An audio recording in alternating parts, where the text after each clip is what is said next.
Okay, what's going on, everybody? Welcome to the first episode of Mangg Food. I am, of course, Mangg, and today we are making chicken fried steak and mashed potatoes. It's a southern staple, and we're going to do it right. We're going to do it Mangg style. First things first, though, we have to go shopping. Men hate it, women love it, but we got to do it because we got to make some food. So, to the grocery store. All right, so chicken fried steak is always made with cube steak, which is any cut of beef. Usually bottom round, top sirloin, that is heavily tenderized, mallet or needle tenderized to better soak in flavor, or for our situation, to better combine with the dredging. So we're going to go with bottom round roast. It's very affordable. Let's see if we can get this. Bottom round roast per pound is about $4.89. Top sirloin, $7.99. So, I guess if your butler is taking the night off and you want to make this, go ahead with the top sirloin. We're going to stick with bottom round. Alright, so as for the mashed potato portion of our meal, most people are going to use russet potatoes, which are high in starch, low in water, so they hold their shape very well when you cook them, but they don't get very fluffy, and that's kind of what we want with our mashed potatoes. So we're going to switch over to the yellow potatoes, Yukon Gold potatoes, medium in starch, medium in water.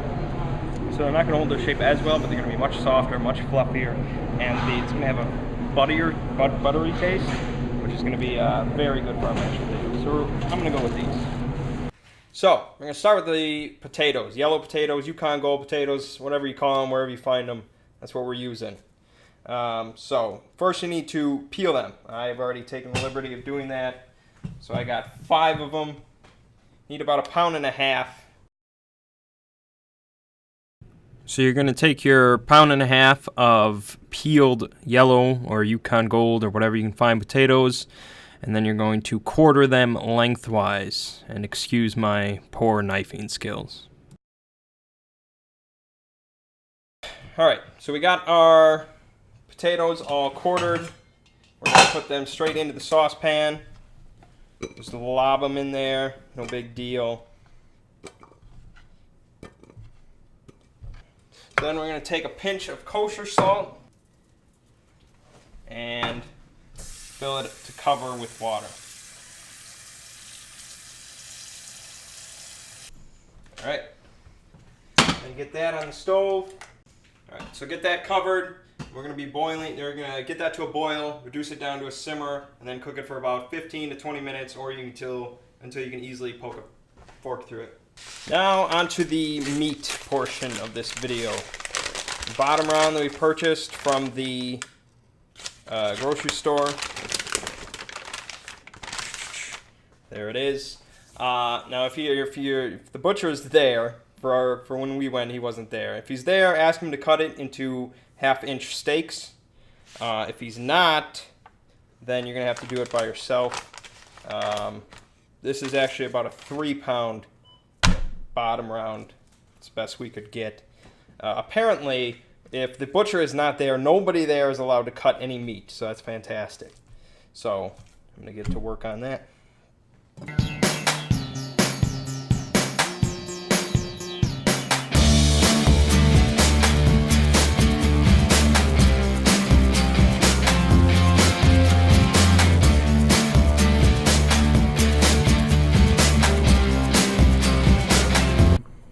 So I'm cutting through the meat, and obviously, if the butcher's there, if you can have the butcher do stuff, he's going to cut it perfectly every time. Now the problem is, if you're just starting cooking for the first time, you've never done it before, you're not really well equipped. So I didn't have the best cutlery to cut this crap up. So it was very slow going, and then I had no real way of measuring it, so I think some of my steaks were a bunch thicker than they should be, and that's not ideal. So obviously, get a butcher to do it. He's a professional. So the thing with bottom round is it comes from the ass of the cow. So unlike myself, cows actually work their asses quite a bit. So it's a very tough piece of meat. There's not a lot of fat, not a lot of marbling in it, which is why it's we're going to tenderize the shit out of it. So we have our 4 steaks now. They are cut, and as I said, I am not a chef in any stretch of the word. This is the best I could do. Yes? not half-inch perfect. I don't know. This is what I could do. Make sure your butcher's there. It's a lot easier. So, for the meat, first thing you need to do is get your oven preheated to 250. We're going to save that for later. I'll tell you why. Don't worry about it. Just do it. All right. So, to get the meat prepared, we're gonna dredge it in flour and egg batter. Well, egg. So first thing is the flour. You need a cup. So get that measured out. So get that into any plate or pie pan or whatever, anywhere you can dredge the meat in there, and it'll fit. So first thing, before we get into the flour and egg and all that process, we got to season the meat. I mean, this is open to interpretation. You can do whatever you want. If you like a very specific seasoning or whatever, go ahead. We're going to just stick with salt and pepper. It's basic. It brings out the flavor of the meat. And the pepper here will work with the gravy that we make later. So get salt, kosher salt. Make sure it's kosher salt. We don't want to mess around with that table salt shit that won't do anything. And get that on both sides.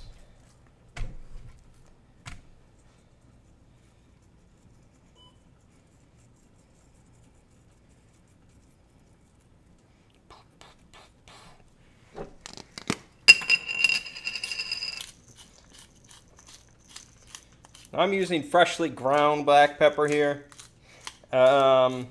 This is something that I picked up from Food Network, where they're just, they're advocates of everything fresh. Personally, I think it's too much work. I figure it's pepper, just use pepper. But right now I have this here, so I'm going to use it. All right, so now, dredging the meat in the flour. You just want to toss it right in, get it in there, get it in there, get it in there, both sides. Shake off the excess. And that's it. Do that for all your meat.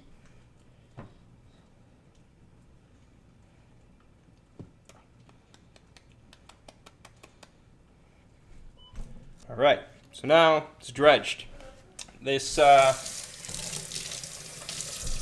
first coat is just going to be sort of like a base coat for paint. It's just the foundation, and it's also going to help for the tenderization, just to kind of keep it all together. So, tenderizing. When people think tenderizing, usually they think big mallet, smash it, smash it, smash it. You can do that. If that's what you want to do, go ahead, smash away. You can also punch it. I don't care. But if you want it done properly, get yourself one of these. Needle tenderizer. $15. You can probably find it for cheaper. You might think, okay, when am I ever going to use this besides chicken fried steak? Personally, chicken fried steak is enough for this, but you can tenderize any piece of meat. It's going to absorb more flavors, better for marinating. It's also going to make cooking time a lot faster. Handy stuff. So, just start tenderizing away.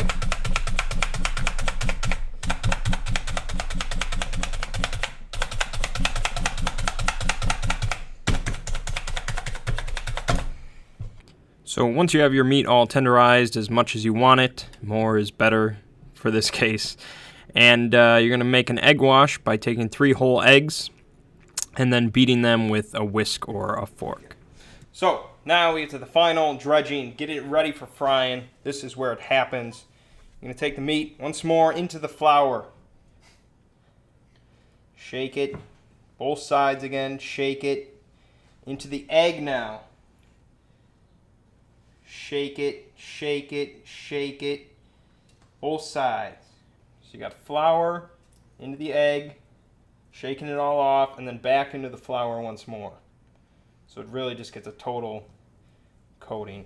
It's a little messy, but that's good. Men like it messy. At this point, after I've dredged everything and I'm ready to get the meat going, I'm actually feeling pretty good about the whole process. I haven't been in the kitchen a whole much. That's the women's stuff. But, I'm in there now, so I got knowledge in my head. Just I got to put it into practice. And I thought I was doing pretty well. All right. So that is my hand now. You see that? That's what it should look like. So get that onto a plate or a wire rack. Just whatever. Let it sit for 10 to 15 minutes. So it can bind with the meat, and then if you don't do this, it's just going to fall apart later. Let it sit, 10 to 15 minutes. While that's doing that, we're going to go check on our potatoes again. Before we look at the potatoes, we're going to make a little dairy mixture. We're going to combine 2 tablespoons of butter, unsalted, salted, whatever the hell you want, and combine it with 4 tablespoons of heavy cream or heavy whipping cream, whatever it's called wherever you are. You need something with enough fat content to really make it nice and fluffy and yummy. So, take your cream butter mixture, get that in the microwave. Just melt that down, melt it together, good stuff. Go. So then, to finally wrap up the mashed potatoes, you'll know they're done when you can very easily poke a fork through them, or in other words, you're not able to pick them up with a fork, as you can see. So then after that, you're going to drain them of all the water, put them back in the pot, and then put your cream butter mixture right in there. And then take your trusty potato masher and start mashing them up. But don't over mash them or you'll end up with just potato glue.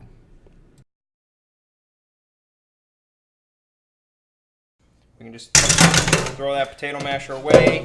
And since we got much more to do, I'm just going to drop these down onto that warm burner, cover them up, leave them for dinner. Good. Alright, so just enough oil to cover the base of the pan. Just, glaze it over. You don't want too much, otherwise it's going to drown out the meat and then it's bad. It's not chicken fried steak. We're not deep frying this shit. So set it to medium high. Don't overdo it. You want it hot enough, but not boiling hot. Otherwise, it's gonna ruin it. And too cold, and the dredging won't bind to the meat, so it'll fall apart later again. That's a bad thing. And then all the oil will seep into the meat, get soggy. Don't do it. Keep it hot enough. All right. So we got our meat. Got our hot pan full of oil. Now we lay it in.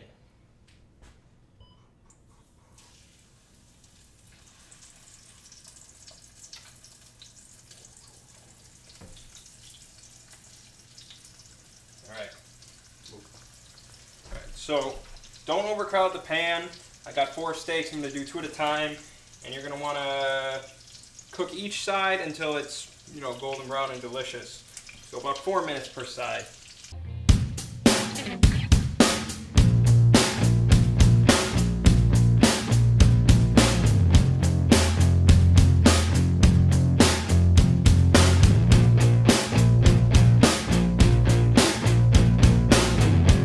Alright, so we're at the final step, the yummy, creamy, peppery gravy.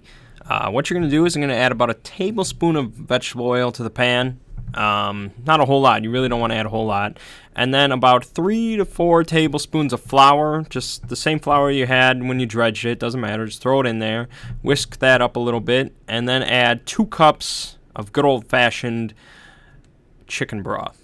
You can use any liquid you want, but chicken broth is the best flavor. And what we're doing here is just deglazing the pan of all those yummy steak bits. And that's going to make an awesome gravy. So get that to a boil, and so then it'll start reducing and thicken. And then once you see it start to thicken, add a half a cup of whole milk. And you can use 2% if you want, but more fat is always better. And so then just keep stirring that, whisking it around until it coats the back of a spoon. And then you know it is done. Sean, this doesn't seem like a good idea. Doesn't seem like a good idea. But you're gonna do it? Gotta do it, Sean. It's gotta be done.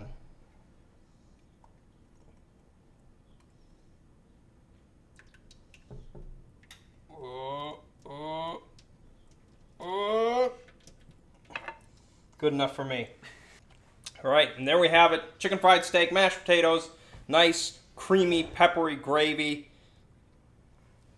Can you see it? Can you see it, America? That is what I created with my bare hands on fire. I've done it. So now I have to eat it. Hold on. Give me a second.